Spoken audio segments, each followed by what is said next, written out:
పరిశుద్ధ వాక్యంతో మనం దేవుని కలవడానికి దేవుడు మనకు మంచి అవకాశం ఇచ్చినందుకై మనం దేవునికి స్తోత్రం చేద్దామా? ప్రైజ్ ది లార్డ్, హల్లెలూయా. దేవునికి స్తోత్రం, దేవునికి స్తోత్రం. ఈ దినము పరిశుద్ధ వాక్య ధ్యానంలోనికి మనం వెళుతున్నాము.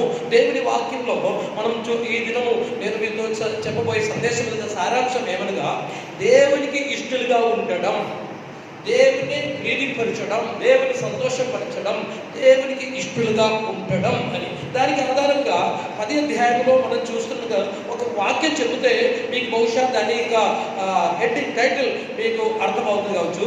అయితే వారిలో ఎక్కువ మంది దేవునికి ఇష్టలుగా ఉండకపోయిరి. స్తోత్రం. అయితే వారిలో ఎక్కువ మంది దేవునికి ఇష్టలుగా ఉండకపోయి. సో అందువల్లనే మనం ఈ దినము ఎలాగే ఎట్లా దేవునికి ఇష్టలుగా ఉండగలము అని అంశంటే ఆధారంగా కొన్ని మాటలు మనము శ్రద్ధగా మనము ధ్యానం చేద్దాం. అయితే ఈ విషయాలు ఇప్పుడు గడిచిన దినం కూడా నేను ఒక సందేశంలో చెప్పాను. దేవుని బిడ్డలను మనకు చాలా బాధ్యతలు ఉన్నాయి.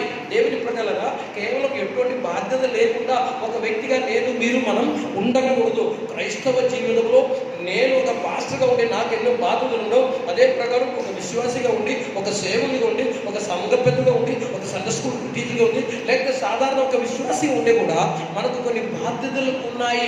అది మనం పాటించాలి. ఆ కర్తవ్యంలో, ఆ ఉత్తరవాదంలో మనం పాటిస్తూ దేవుని సన్నిధానంలో మనము సంతోషముగా ముందుకు సాగలేదు. అయితే మనము దానిలో గడిచిన వారంలో లేకపోతే గడిచిన సందేశం చెప్పాను. మంచి గోధుమ గిచ్చే, లేకపోతే ఫలించాలి, వెలుగునివ్వాలి, సాక్షి బిడ్డగా ఉండాలి, మనము మాదిరిగా ఉండాలి, వెంబడించాలి, ఉప్పై ఉండాలి. ఇలాంటి చాలా విషయాలు మనం తరచుగా స్థిరపరిచయముగా మనము వింటూ వస్తున్నాము. అలాగే ఇక్కడ ఈ దినము నేను మీతో చెప్పే మాట ఏమనగా, దేవుని కుమారుడు, దేవుని కుమార్తె, ఒక దేవుని బిడ్డ చేయవలసిన బాధ్యత ఈ లోకంలో ఉండినప్పుడు దేవునికి ఎలా ఉండాలని తెలుసా? ఇష్టలుగా ఉండాలి. ప్రైజ్ ది లార్డ్, హల్లెలూయా. మీరు మన దేవునికి ఇష్టలు కాకపోతే మరి ఎవరికి ఇష్టలుగా ఉండాల్సి ఉంది? ఈ లోకముకో, ఈ లోక సముదాయముకో, లోక ఆచారముకో, పద్ధతిగా కాదు. మనల్ని పిలిచిన, మనల్ని వేరుపరిచిన, మన కొరకాయ రక్తం కార్చే శిలువలో మరించి మనం తన బిడ్డలుగా మార్చిన, మనలో ఉన్నటువంటి బురదలన్నీ, పాప బురదలని, శాపముని తొలగించి మనల్ని దీపించి దైవ కృపను నడిపించిన ఆ యేసయ్యకి ఇష్టలుగా మనం ఉండాల్సి ఉంది. ప్రైజ్ ది లార్డ్, హల్లెలూయా. జీవితంలో దేవుని ఎన్ని కరోనాలు కానీ, ఎన్ని లాక్డౌన్ కానీ, ఏమేమొస్తే కూడా మన హృదయంలో ఒక మంచి నిర్ణయం ఉండాలి. నేను నా దేవునికి ఇష్టలుగా ఉంటాను. ప్రైజ్ ది లార్డ్, హల్లెలూయా. దేవుని మనం సంతోషపడితే బాధ్యత కలిగిన వారి కర్తవ్యం మనలో ఉంది. స్తోత్రం. దేవుని మనము సంతోషపరచవలసిన వారిని ఉంటున్నాము. స్తోత్రం. మనం అనుకున్న ప్రకారం కాదు దేవుని సంతోషపరిచి. దేవుని ప్రజలరా, ఈ సందేశం నుండి మీతో నేను చెప్తున్నాను. ఎలాగే దేవుని సంతోషపరచగలము? ఎక్కువ డబ్బులు ఇచ్చి దేవుని సంతోషపరచగలమా? ఎక్కువ డబ్బులు, కానుకలు ఎక్కువ ఇస్తే స్తోత్రం, ఎక్కువ కానుకలు అంటే డబ్బులు, కానుకలు ఆఫరింగ్ ఇచ్చి దేవుని సంతోషపరచలేదు. కానీ పాస్టర్ గారిని సంతోషపరచవచ్చు. స్తోత్రం. పాస్టర్ గారిని సంతోషపరచాలంటే స్తోత్రం. కానీ దేవుని స్తోత్రం. అలాగే అయితే ఎక్కువ డబ్బులు ఇచ్చి దేవుని సంతోషపరచాలంటే మరి ఎవరెవరు ఫస్ట్ స్టేజ్లో వచ్చారు తెలుసా? ఎవరెవరు? స్తోత్రం. అంబానీ దేవుని ఎక్కువ సంతోషపడతారు. స్తోత్రం. టాటా, బిర్లా, వారందరూ. అందువల్లనే మనకు అర్థమైంది కదా. స్తోత్రం. ఎక్కువ ధనం ఇచ్చి స్తోత్రం దేవుని సంతోషపరచలేము. అందువల్లనే దాన్ని ఇవ్వకుండా ఉండకూడదు. సత్కార్యములు అని చేయవలసి ఉంటుంది. గడిచిన దినంలో అనేకులు వీధ సేవకులకు, దేవుని బిడ్డలకు, ఇతరులకు, ప్రజలకు అనేక మంచి కార్యములు వారు చేశారు కదా. స్తోత్రం. దేవుని ప్రజల దానికి అడిషనల్ మార్క్ ఉంది. అదే ఎగ్జాంపుల్ గ్రేస్ మార్క్ అని అడిషనల్గా దేవుని అదనపు బ్లెస్సింగ్స్, ఎక్స్ట్రా బ్లెస్సింగ్స్ గడిచిన దినం మన ప్రియులు అనేకులకు వారి భోజన పదార్థములు, లేకపోతే వస్తువులు, లేకపోతే రకరకాల రీతిలో సహాయం చేశారు. అదే ప్రభు మర్చిపోకూడదు. ఎందుకంటే దేవుని పరిశుద్ధ గ్రంథంలో ఒక గ్రంథం ఉంటుంది. దాని పేరు జీవ గ్రంథం కాదు, దాని పేరు స్మరణ గ్రంథము. స్తోత్రం నీ క్రియలకు చెప్పున స్తోత్రం అని చదువుతుంటున్నాము. అందువల్ల సాధ్యమైతే మరి స్తోత్రం మనం అలాంటివి చేయాలి. దాన్ని నేను మిమ్మల్ని ఎంకరేజ్ చేస్తున్నాను, ప్రోత్సాహం చెబుతున్నాను, మిమ్మల్ని నేను మరి ఉత్సాహపరుస్తున్నాను. డబ్బులు ఇచ్చి దేవుని సంతోషపరచలేదని చెప్పి రేపు రోజు కాணிకలు ఏమాత్రం తక్కువ చేయకూడదు. స్తోత్రం అంటే రేపు ఈ రోజు కంటే మరి ఎక్కువగా కాணிకలు పెట్టుకోవాల్సింది. క్రైస్తవుల దేవునికి స్తోత్రం. మంచిది. అయితే డబ్బులు ఇంకా కొందరు ఏమంటే త్యాగపూరితమైన కొన్ని పనులు చేసి ఓకే అందరికీ కుదరదు కదా దేవుని స్తోత్రం. ఇదేమీ కాదు దేవుని ప్రజల. ఈ దినము చదివినటువంటి మొదటి కొరింథీ పత్రిక 10వ అధ్యాయము 10 నుంచి 12, 11 వరకు వచనాల్లో లేకపోతే కింది వచనాల్లో ఏమైందంటే ఎలాగే దేవుని సంతోషపరచాలి అనే అంటే స్తోత్రం. అక్కడ మనం చూస్తే ఏమైందంటే మళ్ళొకసారి చూస్తే 2వ వచనం అందరూ మోషేను బట్టి మేఘంలో సముద్రంలోనూ బాప్తిసం పొంది అందరూ ఆత్మ సంబంధమైన ఒకే ఆహారం భుజించి అందరూ బైబిల్ చూసుకోండి, అందరూ ఆత్మ సంబంధమైన ఒకే పానం చేసి ఏలైనగా తమ్మును వెంబడించిన ఆత్మ సంబంధమైన బండలోనిది త్రాగిరి. ఆ బండ క్రీస్తే. అయితే వారిలో ఎక్కువ మంది దేవునికి ఇష్టలుగా ఉండకపోయింది గనుక అరణ్యంలో సంహరింపబడి వారు ఆశించిన ప్రకారము మనము చెడ్డవాటినే ఆశించకుండినట్లు. చెడ్డవాటినే స్తోత్రము మన పరిశుద్ధమే కదా, చెడ్డవాటిని మనం ఆశిస్తున్నామా? స్తోత్రం. చెడ్డవాటిని ఆశించకుండినట్లు ఈ సంగతులు మనకు దృష్టాంతములుగా ఉన్నవి. జనులు తినుటకును త్రాగుటకును కూర్చుండి ఆటకును లేచిరి అని వ్రాయబడినట్లు వారిలో కొందరి వలె మీరు విగ్రహారాధకులై ఉండకూడి. ఇక్కడ మనం దృష్టి 1 విగ్రహారాధులై ఉండకూడి. తర్వాత 8వ వచనంలో మరియు వారి వలె మనము వ్యభిచరింపక యుందుము. వారిలో కొందరు వ్యభిచరించి నందున ఒక్క దినములే 23,000 మంది కూలి వ్యభిచరింపకూడి అని. తర్వాత 9లో మనము ప్రభువును శోధింపుక ఉందుము. వారిలో కొందరు శోధించి సర్పము వలన నశించింది. 3 శోధింపకుండా ఉండాల్సింది. తర్వాత 10వ వచనంలో 4వ విషయం మీరు సనగకుడి వారిలో కొందరు ఈ సంగతులు దృష్టాంతముగా వారికి సంభవించి యుగాంతమందున మనకు బుద్ధి కలుగుటకై వ్రాయబడేది. 4 విషయాలు ఇక్కడ చెప్పబడుతుందండి. అపోస్తలుడైన పౌలు గారు కొరింథీ సంఘముకు పత్రిక రాస్తున్నప్పుడు ఏమైందంటే ఇది అంటే ఇది యుగాంతమున్న మనకు ఈ యుగాంతమున్న మనకు బుద్ధి కలుగుటకై వ్రాయబడింది, దృష్టాంతముగా వ్రాయబడింది. 4 విషయాల్లో వారు ఇశ్రాయేలు ప్రజలు తీసుకొచ్చిన తర్వాత ఈ 4 విషయాలు మనకు దృష్టాంతంగా చెప్పిన తర్వాత వారు పడిపోయారు, కూలిపోయారు, చనిపోయారు. ఇది దృష్టాంతముగా మనకు అందువల్లనే వారెవరు కూడా దేవునికి ఇష్టలుగా ఉండలేకపోయారు అని దేవుని వాక్యంలో మనం చదువుతున్నాం. చూడండి, ఎవరు దేవునికి ఇష్టలుగా ఉండలేకపోయారు, దేవునికి వ్యతిరేకముగా లేకపోతే దేవునికి మార్గం నుంచి దూరముగా. మనం 5వ వచనం చదివితే అయితే వారిలో ఎక్కువ మంది దేవునికి ఇష్టలుగా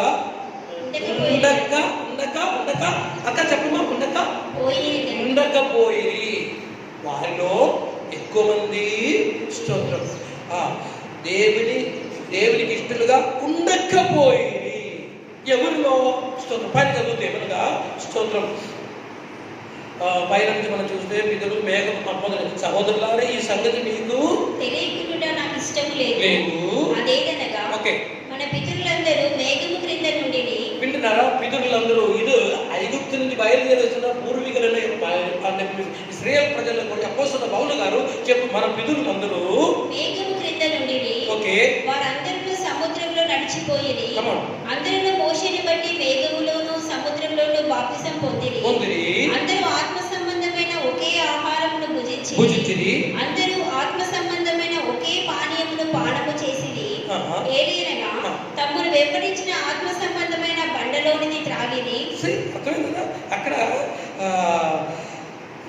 అపోస్తలుడైన పౌలు గారు చెప్పే మాట ఏమనగా ఎవరు మనకు దృష్టాంతముగా చెప్పబడితే పూర్వీకులైన వారు ఐగుప్తు నుంచి వారు బయలుదేరిన సంఘటనలన్నీ చిత్రీకరించి ఇదిగో మనకు అందరికి తెలుసుకోక స్క్రీన్లో చూపించే ప్రకారము తెరలో చూపించే ప్రకారం చూపిస్తుంటున్నారు. తర్వాత జనుగా.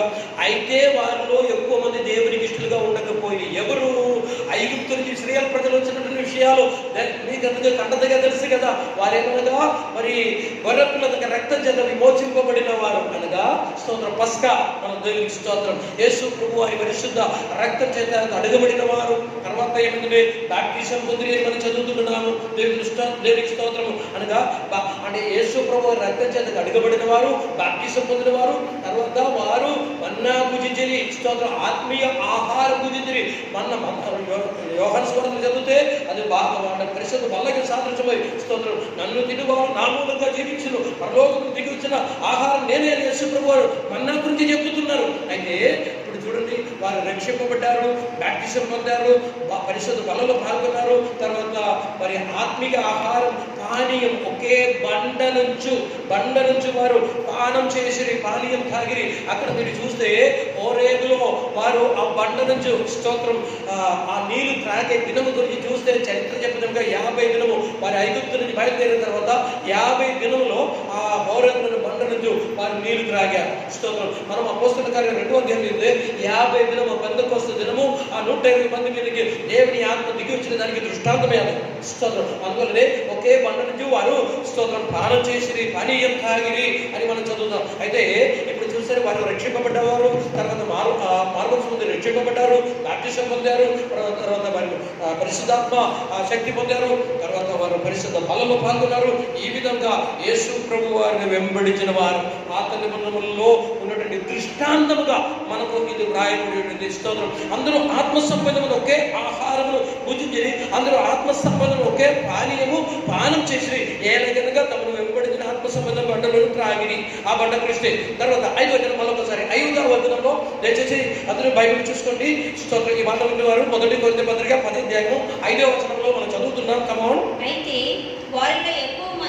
అయితే వారిలో ఎక్కువ మంది దేవునికి ఇష్టలుగా ఉండకపోయేది కనుక దేవునికి ఇష్టలుగా ఈ బ్యాక్గ్రౌండ్ అన్ని వారిలో ఉన్నాయి. బాప్టిజం పొందారు, రక్షింపబడ్డారు, బల్లలో పాల్గొన్నారు, ఆత్మవరం పొందారు, ఇవన్నీ ఉంటాయి. స్తోత్రం. అయితే వారిలో ఎక్కువ మంది దేవునికి ఇష్టలుగా ఉండకపోయేది కనుక ఎందుకు నిమిత్తం ఎందుకు స్తోత్రం ఎందుకు వారు శ్రద్ధగా వినండి. ఏదైనా డిస్టర్బెన్స్ ఉంటుంది అట్లా స్తోత్రం. ఎవరైతే బయటికి వెళ్ళి ఆ విషయం సరి చేసుకోండి. స్తోత్రం.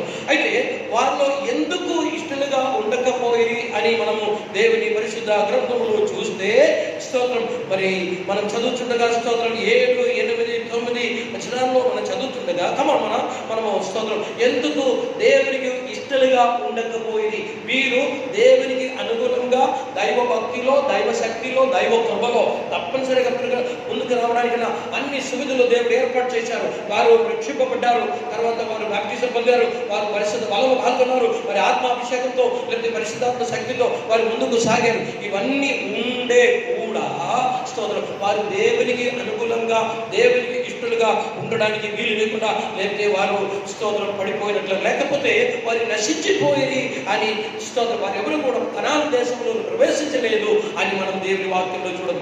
వాళ్ళు వచ్చిన బలహీనత ఏంటిది? మనకు తెలుసు దేవునికి ఎలాగే ఇష్టలుగా మనం ఉండవచ్చు అని. దేవుని పరిశుద్ధ గ్రంథంలో మనం చదువుతున్నాం. దేవునికి ఎలాగే how to please to God, ఎలాగే దేవుని మనం సంతోషపరచగలము. స్తోత్రం. దేవుని వాక్యంలో చాలా చాలా వాక్యములు ఉన్నాయి. విశ్వాసం లేకుండా దేవునికి స్తోత్రం మీరు పరిశుద్ధ జగత్తునే దేవుని చిత్తం ఇలాంటి చాలా వచనాలు మనం చదువుతున్నాం. కానీ అపోస్తలుడైన పౌలు గారు కొరింథీ సంఘముకు చెప్పే మాట, కొరింథీ సంఘం అంటే ఇతర సంఘం తీరు అంటే గలాతీ సంఘం తీరో లేకపోతే మరి ఇంకా ఎఫెసో సంఘం తీరు కాదు. కొరింథీ సంఘము సమస్తమైన ఆత్మిక వరముల చేత నింపబడి పరిశుద్ధులుగా భావిస్తూ పరిశుద్ధులుగా జీవించినటువంటి అంటే కృపా వరముల చేత మరి ఉండిన ఆ సంఘముకు చెప్పే మాట. ఇది మనకు దృష్టాంతంగా ఉంటుందని దయచేసి వినండి. ఇక్కడ మనం చూస్తే 7వ వచనం నుంచి మనం కిందకి వెళ్దాం. జనులు తిరుగుటకును త్రాగుటకును కూర్చుండి ఆడుటకు లెక్కిరి వ్రాయబడినట్లు వారిలో కొందరి వలె మీరు విగ్రహారాధకులై ఉండకుడి. మొదటిగా అక్కడ ఏమైనా విగ్రహారాధన గురించి ఇది మనం ఎక్కడైతే నిర్గమకాండం 32వ అధ్యాయంలో మనం చూడగలము. నిర్గమకాండము ఎక్సోడస్ 32 నిర్గమ 32:6 నిర్గమ 32:6లో మనం చూస్తున్నాం. ఇక్కడ మనము 7వ వచనము 10వ అధ్యాయం 7వ వచనం జనులు తినుటకును త్రాగుటకును కూర్చుండి ఆటకు లేచిరి అని వ్రాయబడినట్లు వారిలో కొందరి వలె మీరు విగ్రహారాధులై ఉండకుడి అని మనం చదువుతుంటున్నాము. స్తోత్రం. ఒకసారి నేను మిమ్మల్ని నిర్గమకాండంలోనికి తీసుకువెళ్తున్నాను. నిర్గమకాండము 32వ అధ్యాయంలోనికి రండి. 6వ వచనం చదువుతామా? మరునాడు వారు ఉదయమున లేచి దహన బలులను సమాధాన బలులను అర్పించిరి. అప్పుడు జనులు తినుటకును త్రాగుటకును కూర్చుండి ఆడుటకు లేచిరి. ఓకే, ఇదే మాట ఈ అపోస్తలుడైన పౌలు గారు చెబుతున్నారు. స్తోత్రం. అక్కడ 32వ అధ్యాయంలో జరిగిన సన్నివేశం మనకు తెలుసు. మోషే, దేవపురుషుడైన మోషే దేవుని ఎదుటికి నుంచి రావడం ఆలస్యంగా ఉండినప్పుడు ఇదిగో ప్రజల మీదనే మా ముందు నడవడానికి ఒక దేవుడు కావాలని చెప్పి మరి వారు అహరోనుతో చెప్పే మొత్తానికి చెప్పాలని ఏమైందంటే మరి ఒక వారు ఐగుప్తు నుంచి వచ్చినప్పుడు అక్కడ వచ్చినప్పుడు ఏమైందంటే ఐగుప్తు ఒక దేవతల ఒకటేనండి ఒక దూడను తయారు చేసి ఆ దూడని ఆరాధించే ఒక విగ్రహారాధన గురించి అక్కడ మనము చూడగలము. స్తోత్రం. అక్కడ అంటే దేవుణ్ణి ఆరాధించాలి అంటే మీకు తెలుసు కదా, 10 ఆజ్ఞలలో మొదటి 2 ఆజ్ఞలలో నిర్గమ 20లో మనం చదువుతున్నాము. కమన్ ప్లీజ్ అక్కడ ఒకసారి చూద్దామా? మీకు తెలుసు. ఓకే, నేనే దాసుని గృహమైన ఐగుప్తు దేశంలో నేను వెలుపలికి రప్పించితిని.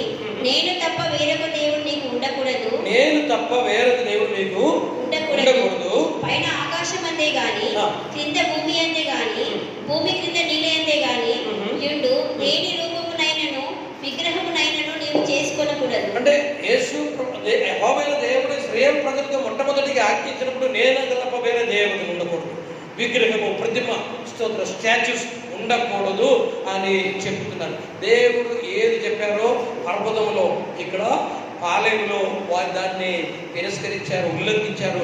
వారి విగ్రహాన్ని మోతపోసిన విగ్రహాన్ని వారు తయారు చేస్తూ దాన్ని ఆరాధన చేసినట్లు మనం చూస్తున్నాం. విగ్రహారాధన.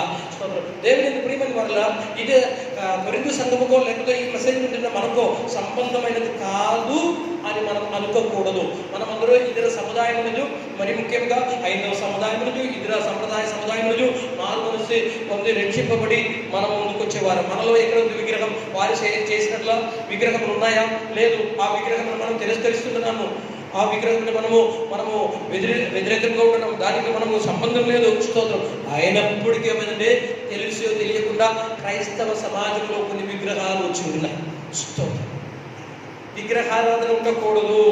విగ్రహము వేరే ఇదేని ప్రతిమ కానీ విగ్రహం కానీ దాన్ని బొమ్మ కానీ తయారు చేయకూడదని ప్రభు అని చెప్పుచుండగా నేటి దినం ఎందుకు అక్షరాల చెప్పుతా కూడా ఏమైంది క్రైస్తవంలో ఏమైందంటే ఇప్పుడు చూస్తే మరి నేను మీతో చెప్తే కొన్ని సముదాయంలో కొన్ని వర్గంలో ఏమైందంటే కొందరు శివుని చేత మట్టి చేత చేసినటువంటి విగ్రహాలను పూజిస్తున్నారు, సేవిస్తున్నారు. మనకి తెలుసు శివుని కదా ఉండే అనేక ప్రాంతంలో వారు రకరకాలు యేసు ప్రభుత్వ బొమ్మ, తర్వాత మరియమ్మ బొమ్మ, తర్వాత ఇంకా జీసస్ యొక్క బొమ్మ, ఇదన్నీ విగ్రహములుగా, ఇవన్నీ యేసయ్య కాదని దానిలో శక్తి లేదు, ఒట్టి మనుషులు చేసేదే. స్తోత్రం. అది విగ్రహారాధన. దాన్ని మనము స్తోత్రం ఏమాత్రం అంటే గౌరవించకూడదు. విగ్రహ ఈ దినములో చూడండి. స్తోత్రం. అంటే గడ్డం పెంచిన ఈ మధ్యలో ఏమైంది, ఒక సహోదరి, ఒక హైందవ సముదాయంలో నుండి ఒక సహోదరి ఏమైంది అక్కడ, మీరు అక్కడ చూస్తే మళ్ళీ నాకు కూడా టెన్షన్ అవుతుంది. స్తోత్రం. అందరికీ బయటకి వెళ్ళి అది క్లీన్ చేస్తే నేను నిరంబితంగా వాక్యం చెప్పవచ్చు. స్తోత్రం. అంటే ఒక సహోదరి హైందవ సముదాయం నుంచి వచ్చినటువంటి ఒక సహోదరి ఏమైందంటే ఆమెకి రాత్రిలో కలలు వచ్చినప్పుడు ఏమైందంటే యేసు ప్రభు అంటే యేసు ప్రభు ఒక వైట్ గౌన్ వేసుకొని, తర్వాత ఇలాగే ఒక రెడ్ షాల్వా కప్పుకొని ఉండే, తర్వాత తన పెద్ద గడ్డం ఉంది, తర్వాత తన చేతిలో ఒక కర్ర ఉంది, తర్వాత తన చేతిలో ఒక గొర్రెపిల్ల ఉంది. ఒక గొర్రెపిల్ల, తర్వాత ఒక కర్ర, తర్వాత ఒక స్తోత్రం. ఇదన్నీ ఎక్కడ తెచ్చారు? మీకు ఇది బైబిల్లో ఇలాంటి చేసలేదు. స్తోత్రం. బొమ్మలో ఉంటుంది, కలెండర్లో ఉంటుంది. స్తోత్రం. ఆమె ఏమిటంటే స్తోత్రం. ఇదే దేవుని ప్రజలరా, అది కాదు. స్తోత్రం. ఇవన్నీ ఒట్టిదే మనిషి యొక్క సంకల్ప ప్రకారము వారు తయారు చేసినది బొమ్మలే. స్తోత్రం. అందువల్ల ఏమిటంటే ఒక గడ్డం పెంచిన వ్యక్తి యేసు ఇప్పుడు అప్పుడు గడ్డమంది ఇప్పుడు గడ్డమందో ఎట్లా మనకు తెలియదు. స్తోత్రం. తర్వాత ఏమైంది మరి యోసేపు శిష్యులు ఎత్తుకొని ఇవన్నీ అనాచారము క్రైస్తవ సముదాయంలో. స్తోత్రం. మనం దీన్ని పాటించకూడదు. స్తోత్రం. తర్వాత ఏమైందంటే మరి రకరకాల మనం ఇక్కడ అంటే అలాంటి యేసు ప్రభువుని చెప్పిన బొమ్మ కానీ క్యాలెండర్ కానీ పిక్చర్ కానీ దాన్ని మనం ఏమాత్రం పట్టించుకోకూడదు. దేవునికి స్తోత్రం. విగ్రహారాధన ఓకే, మనం అలాగే లేదు అని దానికి మనం చాలా దూరంగా ఉంటుంది కదా. స్తోత్రం. ఇప్పుడు ఏమైందంటే విగ్రహారాధన మనకు దేవుని ఎదురు నుంచి మనం దూరం అవుతుంది. స్తోత్రం. మన హృదయంలో యేసు ప్రభు ఉండాలి. యెహోవా దేవుడు నేను తప్ప వేరే దేవుడు మీకు ఉండకూడదని చెప్పినప్పుడు మన హృదయంలో మన మొదటి స్థానము, మన ప్రథమ స్థానము, మన ముఖ్యమైనటువంటి పాత్ర యెహోవా దేవుడే యేసు ప్రభు ఉండాలి. మన హృదయంలో దేవుని మనం ప్రతిష్ఠిస్తూ దేవుని మనం స్వీకరిస్తూ ఆ దేవుని కొరకు మనం సమర్పింపబడిన వారే ఉండాల్సింది. కానీ కొరింథు సంఘం అయినప్పటికీ మనం అయినప్పటికీ ఇదేమైందంటే ఒక యేసు ప్రభువును మనం స్వీకరించాము కానీ మన హృదయంలో దేవుని కంటే ఎక్కువ ఇతర కార్యములకు, ఇతర వ్యక్తులకు, ఇతర విషయాలకు మనం ప్రాముఖ్యత మనము ముఖ్య స్థానం ఇస్తున్నాం. స్తోత్రం. దేనికి మనం ముఖ్య స్థానం ఇవ్వాల్సిందే? యెహోవా దేవునికి, యేసు ప్రభు వారికి మనము ప్రథమ స్థానం ఇవ్వాల్సిందే. కానీ నేటి దినంలో క్రైస్తవత్వంలో దేనికి మనం ప్రథమ స్థానం ఇస్తుంది? స్తోత్రం. ఒకవేళ మనం చూస్తే ఏమైందండి, దేవుని కంటే అనేక వ్యక్తులైనప్పటికీ అనేక కార్యములైన మన హృదయంలోనికి స్తోత్రం వచ్చినటువంటి ఈ మధ్యలో ఏమైందంటే చాలా ఉపవాసం, చాలా ప్రార్థన, చాలా పరిశుద్ధ కలిగినటువంటి వ్యక్తులు. స్తోత్రం. కానీ అతని యొక్క హృదయం ఏమైందంటే ఒక గర్ల్ ఫ్రెండ్ ఉంది. స్తోత్రం. అన్ని రాలైనటువంటి ఒక వ్యక్తి. స్తోత్రం. ప్రార్థన ఎక్కడ ఉంటుంది, ఆరాధన ఎక్కడ ఉంటుంది, ఆరాధన అన్ని ఉండే. స్తోత్రం. ఆయన ఏమైందంటే స్తోత్రం హైదరాబాద్ అలాంటి స్తోత్రం ఇతర సముదాయానికి చెందిన ఒక వ్యక్తిని స్తోత్రం తాను ప్రేమించుకొని ఉంటుంది. స్తోత్రం. అదొక విగ్రహమే. అలాగే స్తోత్రం యవనస్తులు మాత్రం యవనస్తురాలు స్తోత్రం యువతులు కూడా అలాగే ఉంటుంది. వారి బలమైన ప్రార్థన, కన్నీటి ప్రార్థన, ఉపవాసం ఉంది. కానీ ఏమైందండి మరి హృదయంలో స్తోత్రం ఒక బాయ్ ఫ్రెండ్ స్తోత్రచి దేవునికి యేసు ప్రభు కంటే ఎక్కువగా విగ్రహం ఏమనగా అన్య వ్యక్తి అన్న స్తోత్రం. ఇప్పుడు ఏమైనా ఆ గర్ల్ ఫ్రెండో ఆ బాయ్ ఫ్రెండో స్తోత్రం ఆ వ్యక్తికి మరి విగ్రహమై మారుతుంది. కొందరికంటే ఇప్పుడు అదేమో యవనస్తులకి కదా, మనం ఆ స్టేజ్ కాదు కదా, మనం దాటిపోయాం కదా. సో మనం ఇప్పుడు ఏమైనా రిటైర్మెంట్ పీరియడ్లోకి వస్తున్నాం కదా, మనం సీనియర్ సిటిజన్లుగా హద్దులో ఉన్నాం కదా, మనకెందుకు అలాంటి మోహాలేవి లేదు. స్తోత్రం. అయినప్పటికీ దేవుడి ప్రజల కొందరకు స్తోత్రం రకరకాల దేవతలు వారి హృదయంలో కొందరికి ఏంటంటే ఇంక చెప్పడం ఎందుకు, క్రైస్తవ సముదాయం కదా మనకందరికీ తెలుసు కదా, మన హృదయంలో యేసు ప్రభు కంటే ఎక్కువ ప్రాధాన్యం ఏమిస్తుందో అంత విగ్రహమే మారుతుందని దేవుని వాక్యం మనల్ని నేర్పిస్తుంది. అందువల్ల దేవుడు అబ్రహాముకు చెప్పాడు, స్తోత్రం నీ ప్రేమించినటువంటి నీ కుమారుడిగా ఇసాకును బలి అర్పించమని చెప్పాడు. దేవునికి స్తోత్రం. ఇసాకు అంటే చాలా హ్యాండ్సమ్ గా ఉంటున్నాడు. ఇస్మాయిల్ ఇసాక్ అయితే బాగా చిక్కగా ఉంటున్నాడు. 22వ అధ్యాయంలో అధికారంలో ఆయన చూస్తే ఏమైందంటే మోడీ వచ్చిన ప్రకారం సరి అయినటువంటి తిండి లేదు. ఎందుకంటే గలతీ పత్రికలో చదువుతున్నారు, అప్పుడు శరీరంలో పుట్టినవాడు ఆత్మల సముద్రంలో పుట్టినవాడు ఉపద్రవించిన ప్రకారం మనకు తెలియకుండా అక్కడ చాలా కొట్లాటం జరుగుతున్నాయి. సో అందువల్లనే ఏమైనా ఇసహాకుని చూస్తే ఏమాత్రం అంత బలమో లేదు, బలిష్ఠుడు కాదు, ఆయన సూపర్గా ఉన్నాడు, చాలా హుషారుగా ఉన్నాడు. ఎవరు? ఇస్మాయిలు. అందువల్ల దేవుడు అబ్రహాముకు ప్రత్యక్షమై నీ కుమారులో ఇస్మాయిల్ని ఆ బలి అర్పించమని కాదు చెప్పేది. నీవు ప్రేమించినటువంటి చదువుతారా 21 కమాన్ చెప్పండి కమాన్. అప్పుడు ఆయన నీకు ఒక్కడై ఉన్న నీ కుమారుని అనగా నీవు ప్రేమించి ఇస్సాకును తీసుకొని అదే నీవు ప్రేమించి ఇస్సాకును తీసుకొచ్చి మోరియా దేశమున అదే దేవుడు కోరేది. అబ్రహామా స్తోత్రం, నేను నీకు 10 సార్లు ప్రత్యక్షమైంది, నీకు 4 సార్లు బలిపీఠం కట్టాను, ఇవన్నీ అయింది. కానీ స్తోత్రం ఇస్మాయిల్ వచ్చినప్పుడు కూడా ఏమంటే నీ బలిపీఠం కట్టేది, ప్రార్థన చేసేది, మరి ప్రత్యక్షత పొందలేదు. కానీ ఇస్సాకు పుట్టిన తర్వాత స్తోత్రం నీ ప్రేమలో దేవుని మీద ప్రేమలో కొంచెం ఏదో గ్యాప్ వచ్చినట్ల, కొంచెం దూరమైనట్ల, కొన్ని నీకు దీవెనాలు వచ్చినప్పుడు, కొన్ని ఆశీర్వాదములు వచ్చినప్పుడు దేవునికి దూరమైన ప్రకారం. అందువల్లే నీ ప్రేమించినట్టుండి నీ కుమారుడిని ఇస్సాకుని బలి అర్పించమని చెప్పి స్తోత్రం. అంటే దేవుడు కోరుతున్నాడు దైవ భక్తులైన దేవుని బిడ్డలైన మన జీవితంలో దేవునికి ఇంకొక వ్యక్తి ఉండకూడదు. ప్రథమ స్థానం దేవునికి ఇవ్వాల్సింది. ప్రైజ్ ది లార్డ్, హల్లెలూయా. దేవునికి మనం ప్రథమ స్థానం ఇవ్వాల్సింది, ముఖ్య స్థానం దేవునికి ఇవ్వాలి. నేను సర్వసాధారణంగా విషయాలు చెప్పిన ప్రకారం మన హృదయంలో స్తోత్రం 2 గురించి ఉన్నాయి. మొదటి గురించి దేవునికి ఇవ్వాల్సింది, దేవుడి తర్వాతనే మిగతా కార్యంలో స్తోత్రం. ప్రైజ్ ది లార్డ్, హల్లెలూయా. దేవునికి స్తోత్రం. అందువల్లే దేవునికి ఎక్కువగా మనం దేన్ని కూడా ప్రేమించకూడదు. ఒక బాయ్ ఫ్రెండ్ అయినప్పటికీ, ఒక గర్ల్ ఫ్రెండ్ అయినప్పుడు ప్రేమించకూడదు. దేవునికి ప్రథమ స్థానం ఇవ్వాల్సింది. అలాగనే దేవుని ప్రేమలో మనం ఒక వ్యక్తిని ప్రేమించకూడదు. కొందరికి పిల్లలంటే చాలా చాలా ఇష్టం, అవును ప్రేమించాలి, కానీ మొదటి ప్రేమ మనం దేవునికి ఇవ్వాల్సింది. లేకపోతే మొదటి ప్రేమ నీకు దూరమైందని నేరం మోపడానికి అవకాశం అవుతుంది. పరిశుద్ధాత్మ దేవుడు స్తోత్రం. కొందరికి అయితే పిల్లల మీద, మనుషుల మీద అసలు ఏమాత్రం ప్రేమ లేదు, కానీ వారి మీద సొంతంగా స్వయంగా స్తోత్రం, నేను తినాలి, నేను తాగాలి, నేను ఉండాలి, నాదే స్తోత్రం. అది కూడా ఉండకూడదు స్తోత్రం. మనకంటే ఎక్కువ దేవుని ప్రేమించాలి. ఎవరో ఒక మంచి స్నేహితులు చెప్పారు స్తోత్రం, అందరికంటే ఎక్కువ దేవుని ప్రేమించాలి, అన్నిటికంటే ఎక్కువ దేవుని ప్రేమించాలి. అందరికంటే మన దేవుని ఎక్కువ ప్రేమించాలి, అన్నిటికంటే ఎక్కువ దేవుని ప్రేమించాలి. మన చేతుల్లో కంటే డబ్బులు కంటే, మన చేతుల్లో బంగారం కంటే, మనకున్న ఆరోగ్యం కంటే, ఇంకేమైతే బ్యూటీ, అలంకారము, అబ్బో స్తోత్రం. ఈ యూట్యూబ్లో ఈ వాక్యం పోతుంది, అందులో చెప్పడం కష్టం అవుతుంది స్తోత్రం. దానికంటే ఎక్కువ మనం దేవుని ప్రేమించాలి. పిల్లల కంటే, ఉద్యోగం కంటే, బండి కంటే స్తోత్రం, ఆరోగ్యం కంటే స్తోత్రం. తర్వాత అన్నిటికంటే స్తోత్రం దేవుని ప్రేమించాల్సింది స్తోత్రం. ఈవెన్ మనం ఇంకే ఈ ట్యాబ్లెట్ ఉంది కదా, మెడిసిన్, దాని కొందరైతే నిద్రకి లేగానే టాబ్లెట్ పడుకొని లేస్తారు స్తోత్రం. మనము అన్నిటికంటే ఎక్కువ దేవుని ప్రేమించాల్సింది స్తోత్రం. దేవుని ప్రేమించడం ఇంకేంటిది స్తోత్రం. నాకు మీకు మరి ఇవన్నీ ఒకే పాస్తాయండి, కానీ ఒకటి మాత్రం ఒకనాళ్ళు మనం ఫెయిల్ అయిపోతున్నాం. ఎక్కడంటే స్తోత్రం డబ్బు విషయంలో ఈ లాక్డౌన్ పీరియడే కదా, చాలా కరవే కదా డబ్బు విషయంలో. దేవుని ప్రేమలారా స్తోత్రం. ధనము కంటే మనం దేవుని ఎక్కువ ప్రేమించాలి. ఒక స్థాయిలో మీరు రావాల్సింది. అప్పుడు స్తోత్రం మన హృదయంలో ఏ విగ్రహం లేకుండా. ఈ దినంలో క్రైస్తవ కుటుంబాల్లో చాలా చాలా పెద్ద పెద్ద విగ్రహాలు లేదు, ఎంత పెద్ద విగ్రహాలు లేదు, చిన్న చిన్న పిల్ల విగ్రహాలు చాలా ఉన్నాయి స్తోత్రం. అప్పుడు రాగం తీసుకొచ్చింది కదా, ఎక్కడి నుంచి లాభాలు వచ్చినప్పుడు స్తోత్రం. అసలు ఎవరికి తెలియదు, దాని మీదే కూర్చునే స్తోత్రం. కానీ మీకు తెలుసా, ఆమె వాగ్దానం వేసిపోలేదు, మధ్యలో ఆగిపోయింది. దేవుని ప్రజలకు ఇక్కడ అదే జరుగుతుంది.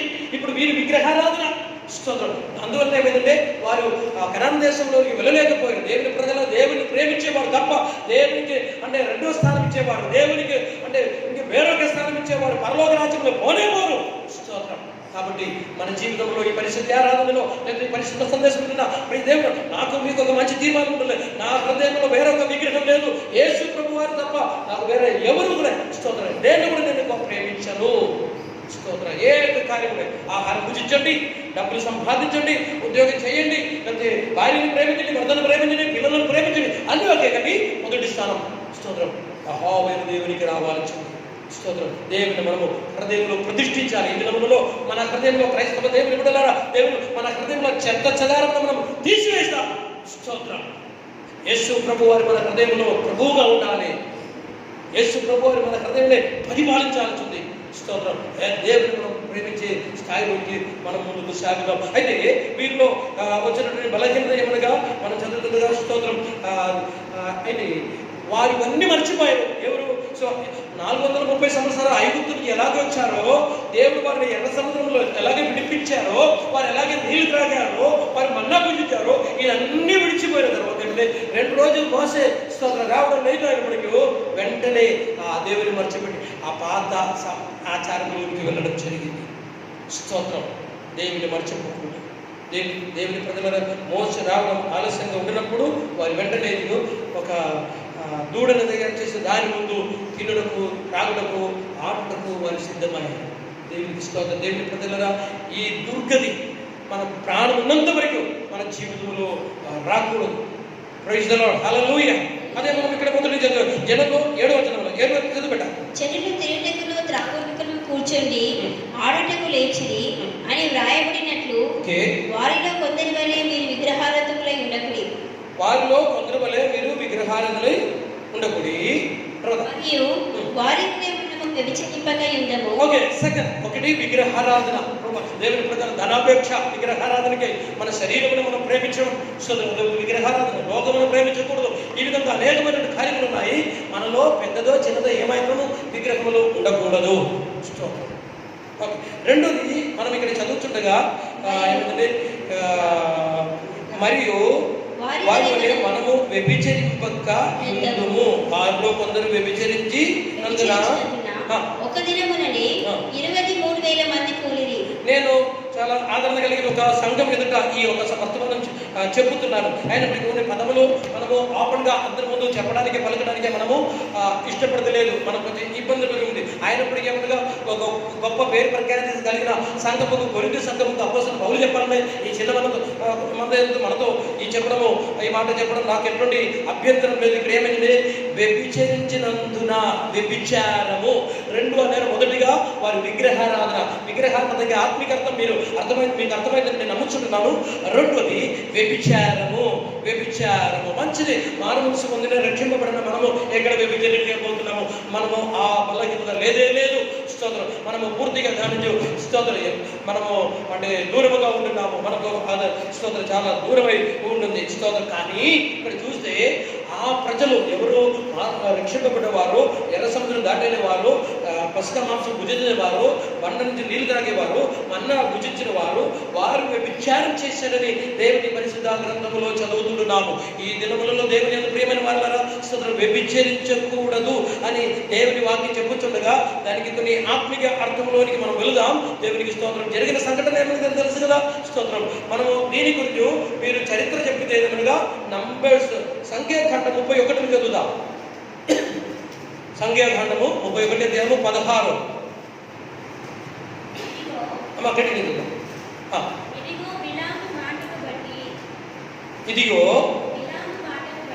ఇదిగో బిలాము మాటను బట్టి పేయేరు విషయంలో ఇదిగో బిలాము మాటను బట్టి పేయేరు విషయంలో ఇశ్రాయేలీయుల చేత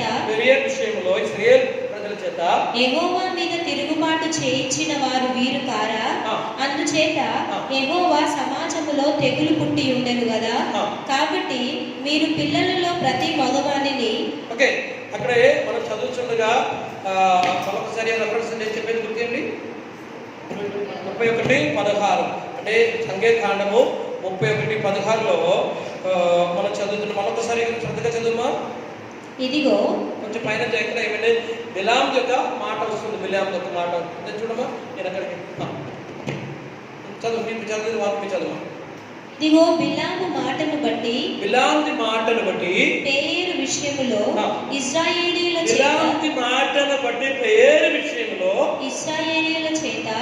చేత యెహోవా మీద తిరుగుబాటు చేయించిన వారు వీరు కారా?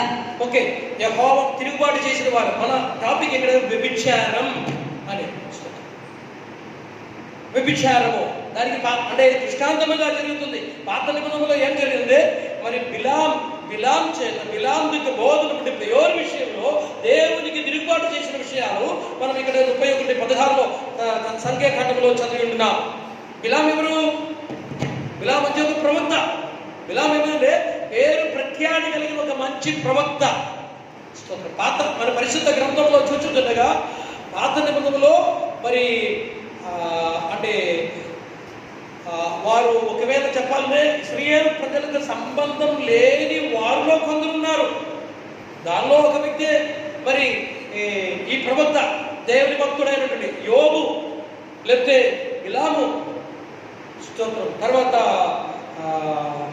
మోషేక మామ ఇరియేలు, రెగువేలు, ఇత్రో వీరందరూ. స్తోత్రం. అంటే ఇక్కడ ఈ బిలాము అంటే వేరు ప్రఖ్యాతి కలిగిన ప్రవక్త. కానీ అతను చదువుతుంటే ఒకసారి ఇదిగో బిలాము మాటను బట్టి పేయేరు విషయంలో బిలాము మాట. మనం బిలాము ఒక మాట గురించి మనం చూడాలంటే 25వ అధ్యాయంలోనికి వెళ్ళాలి. ఏం జరిగిందంటే 25వ అధ్యాయంలో సంఖ్యాకాండం 25లో చదువుతాం. ప్రారంభంలో ఇశ్రాయేలీయులు షిత్తీములో దిగి ఉండగా ప్రజలు మోయాబు రాళ్లతో వ్యభిచారం చేయసాగిరి. ఆ స్త్రీలు తమ దేవతల బలులకు ప్రజలను పిలువగా వీరు భోజనం చేసి వారి దేవతలకు నమస్కరించిరి. అట్లు ఇశ్రాయేలీయులు బయల్పెయేరుతో కలిసి కొనినందున వారి మీద యెహోవా కోపము రగులుకొనెను. అప్పుడు ఇశ్రాయేలు బయల్పెయేరుతో కలిసి కొనిన అని మనం 25లో మనం చదువుతున్నాము. దేవుని బిడ్డలను ఇశ్రాయేలు ప్రజలు శపించడం మోయాబు రాజున బాలాకు అంటే బిలామును పిలిచి వారిని శపించు అని చెప్పడం జరుగుతున్న విషయాలు 23వ అధ్యాయంలో మనం చదువుతున్నాము. వారు ఎంత శపిస్తే కూడా శాపం తగులుతలేదు. స్తోత్రం. 23వ అధ్యాయంలో మీరు సమయంలో మరి మీకు ఎక్కువ సమయం ఉంది కదా, లాక్డౌన్ పీరియడ్గా దేవుని వాక్యం ధ్యానించినప్పుడు 23, 24, 25 అధ్యాయంలో మీరు చదివితే మీకు అక్కడ సవిస్తరంగా కథల అర్థమవుతుంది. అంటే అలాగే వారిని శపించడానికాయి బిలాం అక్కడికి రావడం జరిగింది. కానీ శపించడానికి ఉన్నటువంటి చాలా కార్యక్రమాలు చేస్తే కూడా శాపం వారికి తగులుతలేదు. సో ఎందుకనగా మరి 23:9 చదువుదాం. కమాన్. మెట్టల శిఖరము నుండి అతని చూచుచున్నాను, కొండల నుండి అతని కనుగొనుచున్నాను. ఇదిగో ఆ జనము ఒంటిగా నివసించును, జనములలో లెక్కింపబడరు. వింటున్నారా? ఇదిగో ఆ జనులు ఒంటిగా నివసించును, జనములలో లెక్కింపబడరు. జనులలో లెక్కింపబడరు అనగా ఇద్దరులతో కలిసిమెలిసి ఉండట్లేదు. వారు సెపరేట్ గా ఉంటున్నారు. దేవుని ప్రజలరా, సెపరేషన్, వేర్పు దేవుని కూడా చాలా అనివార్యం, చాలా అత్యవసరమైన కార్యము. లోకములో మనం వేరుగా ఉండాలి. మనం దేవుని వాక్యముల అపోస్తలుడు పౌలు గారు చెప్తున్నాం, విశ్వాసులతో జోడుగా ఉండాలని ఉండకూడదు. మరి మీరందరూ కూర్చున్నప్పుడు ఉండాలని చెప్పినట్టు అనిపిస్తుంది. స్తోత్రం. మనము వారితో మనము కలిసి ఉండకూడదు. దేవుని ప్రజలను మనము స్తోత్రం వేరుగా ఉండాలి. ఇదిగో ఒంటరిగా ఉంటున్న ప్రజలు జనములతో వారు లెక్కింపబడరు అని మనం చదువుతున్నాం. వీరిని శపించడానికి వచ్చినటువంటి అంటే ప్రవక్త అయినటువంటి బిలాము 10వ వచనం చదువుమా. యాకోబు రేణువులను ఎవరు లెక్కించెదరు? ఇశ్రాయేలు 4వ పాలును ఎవరు లెక్క పెట్టగలరు? నీతి ఇంకా లెక్క పెట్టడానికి మనకి సమయం లేదు కదా, అందువల్ల మనం ముందుకు వెళ్దాం. 25లో ఏమైంది? అలాగే చాలా సార్లు వారిని శపించడానికి పరిశ్రమ చేశారు, కానీ శాపం తగ్గలేదు. తర్వాత ఈయన వచ్చిన పని మరి ఏం సక్సెస్ కాలేదు. ఎందుకంటే దేవుని యొక్క కృప, దేవుని యొక్క కాపుదల, దేవుని యొక్క దీవెనలు వారి మీద ఉండే. అందువల్లనే అక్కడ చెబుతున్న మాట ఇక్కడ ఇది చదవకపోతే మరి మీరు బాధపడతారు కదా. 23లో 23 అధ్యాయం 21 సంఖ్యాకాండము. ఆయన యాకోబులో ఏ దోషమును కనుగొనలేదు, ఏ దోషము కనుగొనలేదు. ఇశ్రాయేలులో ఏ వక్రతనమును చూడలేదు, ఇశ్రాయేలులో ఏ వంకరతనము చూడలేదు. అతని దేవుడైన యెహోవా అతనికి తోడై ఉన్నాడు. అంటే ఏ దోషము లేదు, ఏ వంకరతము లేదు.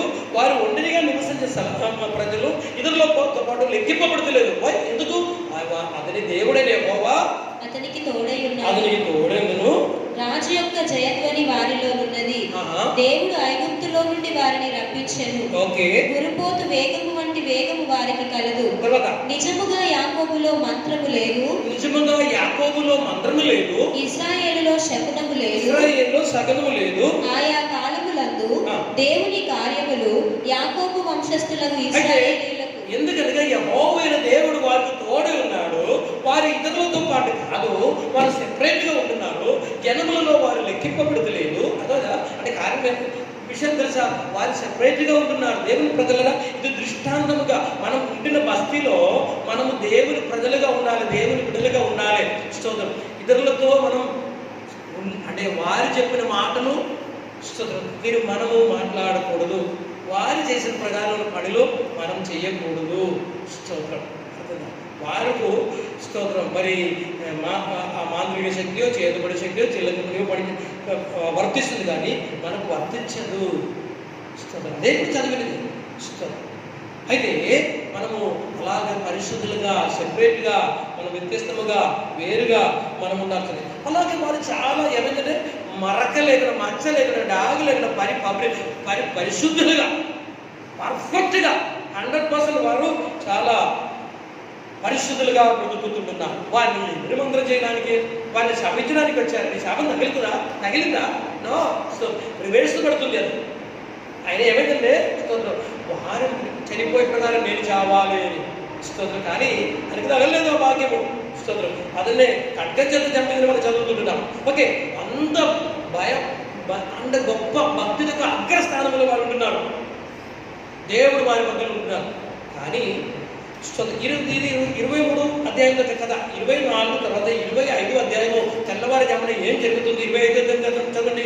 ఇశ్రాయేలీయులు షిత్తీములో దిగి ఉండగా ప్రజలు మోయాబు రాళ్లతో వ్యభిచారం చేయసాగిరి. ఆ స్త్రీలు తమ దేవతల బలులకు ప్రజలను పిలువగా వీరు భోజనము చేసి వారి దేవతలకు నమస్కరించిరి. 23 అధ్యాయంలో ఎంత పటిష్టంగా భయభక్తి కలిగిన వారు 24వ అధ్యాయంలో అందం, కానీ 25వ అధ్యాయంలో ఏం చెప్తుంది? ఇశ్రాయేలు షిత్తీములో దిగి ఉండగా ప్రజలు మోయాబురాళ్లతో వ్యభిచారం చేయసాగిరి. ప్రజలు ఆ భక్తి, ఆ నిర్ణయము, సమర్పణము ఆరిపోవడం జరిగింది. స్తోత్రం. ప్రజలు మోయాబురాలతో వ్యభిచారము చేయసాగిరి. తర్వాత ఆ స్త్రీలు తమ దేవతల బలులకు ప్రజలను పిలువగా వీరు భోజనము చేసి వారు షిత్తీములో ఉంటున్నారండి. జరిగిన విషయం ఏమనగా, షిత్తీములో వారు బస చేస్తున్నారు. షిత్తీములో దిగి ఉండగా మరి మోయాబు స్త్రీలు మెల్లమెల్లె వారి దగ్గరికి, లేకపోతే వీరే కదా హుషారుగా, వీరు మెల్లమెల్ల వారి దగ్గరికి పోవడం జరిగింది. స్తోత్రం. వారు డైరెక్ట్ పోయి మీద ఆన్లైన్లో విచారం చేసేది కాదు, అక్కడ జరిగేది. స్తోత్రం. ఏం జరిగింది ఇక్కడ? స్తోత్రం.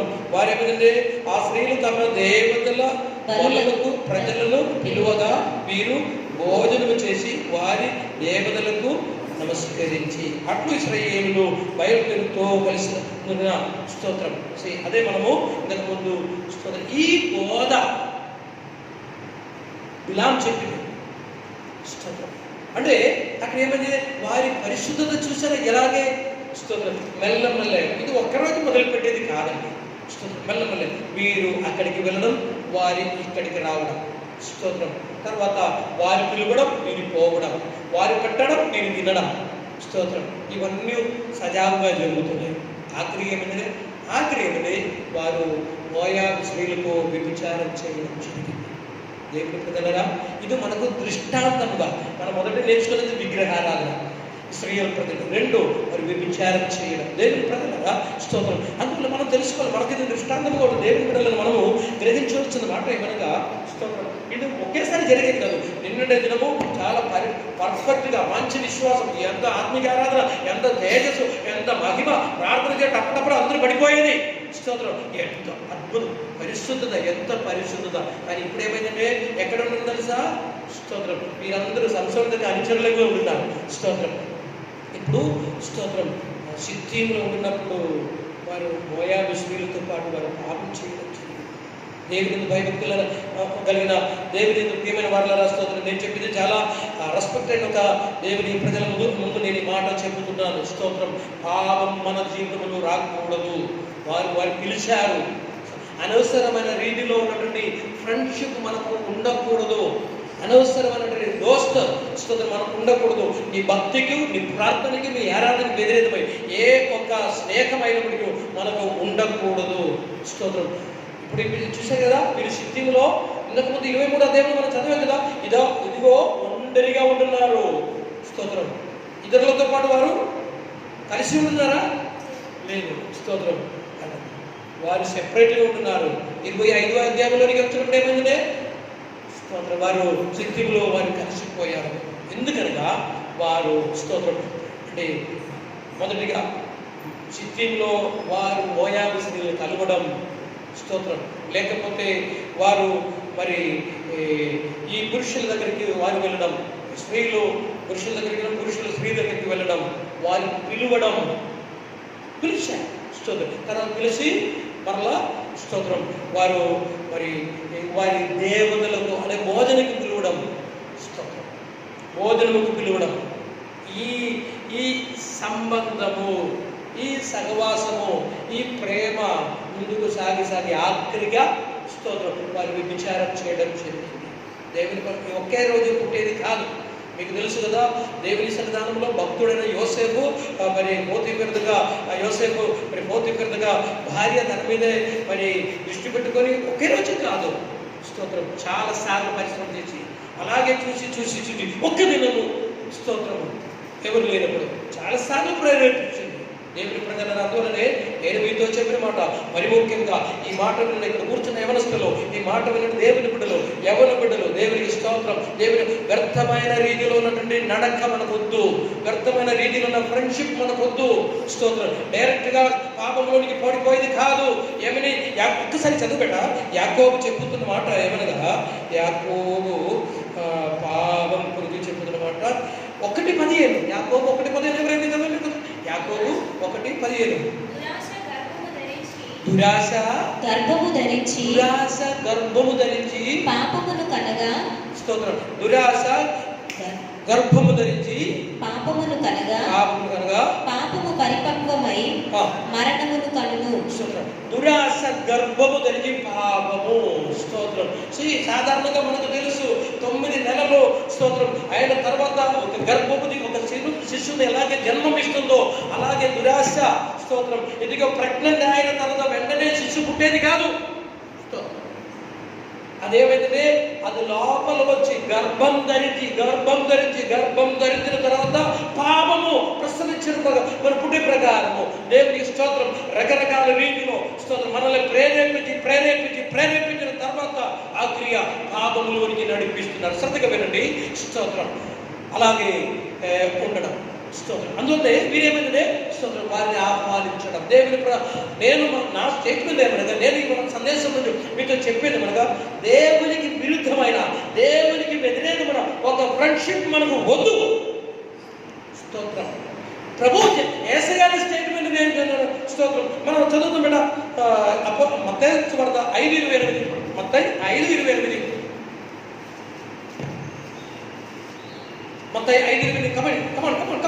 నేను మీతో చెప్పినది ఏమనగా ఒక స్త్రీని మోహపు చూపుతో ప్రతివాడు అది క్లియర్గా చదువుమా. అది చాలా ఇంపార్టెంట్గా చదవాల్సిందే. ఒక స్త్రీని మోహపు చూపుతో చూచు